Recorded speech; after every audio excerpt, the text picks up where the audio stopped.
Now, to access PhpMyAdmin on my server, we're going to use a very common tool, utility called cPanel, which is again installed on many hosting companies' servers. Now, you may have a different looking cPanel. However, most of the items are in the same spot and labeled the same way. You just might have different branding or layouts. I know GoDaddy has a little bit of different layout. We have our own custom branding on here, just slightly. But anyway, so we're going to go, and first we need to create a database. So we're going to go down here to databases, and I'm going to give the database a name. Now on my server, you have a prefix associated with that database. That has to do with and that is related to the user account with the hosting company. So in your situation, you may not have that prefix. However, if you do see a prefix here, the something underscore, you need to make sure that you add that to your name when using this later. So we're just going to call this database example. And we'll click create and go back. Now we need to create a username to associate with this database. Just like the database name, the username here has a prefix. We'll go ahead and just call this example as well. And you're going to want to put a password in here. I'm of course not going to share my password with you guys. But once you have your password in, click create user.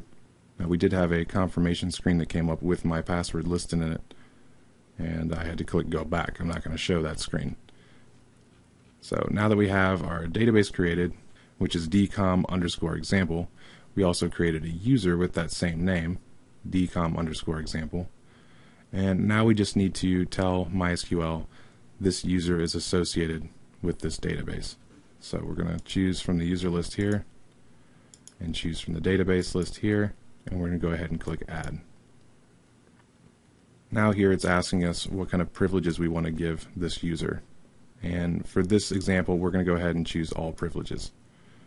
Later on down the line, after you're out of development, or if you're assigning accounts for other people working on your website, you may want to check some of these boxes or uncheck some of these boxes, but for this example, again, we're going to use all privileges. So click make changes, and there we go. We've now created a database and we've associated a user with it. We can now open up that database. So if you're in cPanel, go ahead and click home, come back down here to the databases section and choose PhpMyAdmin. Now if you're using a different interface with your hosting company, you might have to get to this some other way. If you're using a service like XAMPP on your local machine, many times the way you access PhpMyAdmin is your localhost / PhpMyAdmin. That's not going to be the same on everybody's, but there's a good chance that's how you access it. And with those installations, you're going to be able to do things like create a user and create a database all within PhpMyAdmin. So we're going to go ahead and click on this, and it's going to open a different window. Now I'm not using the most recent version of PhpMyAdmin.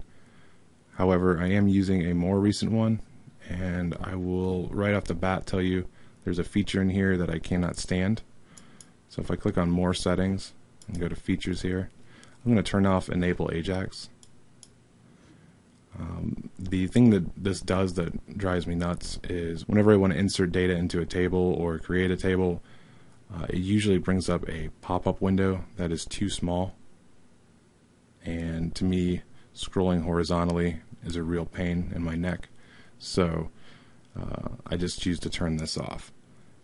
The only reason I really showed you this is because if your interface looks a little different or functions a little different than my example here, I want to make sure you guys know why. So if you have more than one database, you're going to see these over on the left. If not, you might just see the one that you created. So we're going to click on _example, and you can see by the breadcrumbs here, we're now working within the _example database, or the dcom_example. And now we can start creating tables in our database.